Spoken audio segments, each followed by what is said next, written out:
Maybe volunteer হিতো বলেন badminton খেলতে চায়, ওর সাথে ব্যাডমিন্টন খেলতেছে।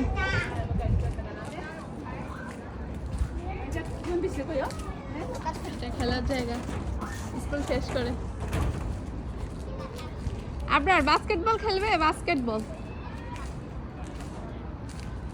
গাছগুলো তো মরে গেছে, পানি দেয় নাই ঠিক মতো। ইয়ে গাছ, তোমরা গাছে ঠিক মতো পানি দাও নাই, গাছ মরে গেছে যে।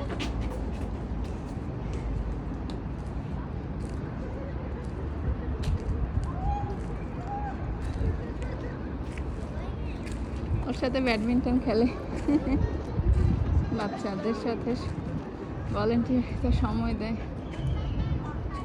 গই নেই।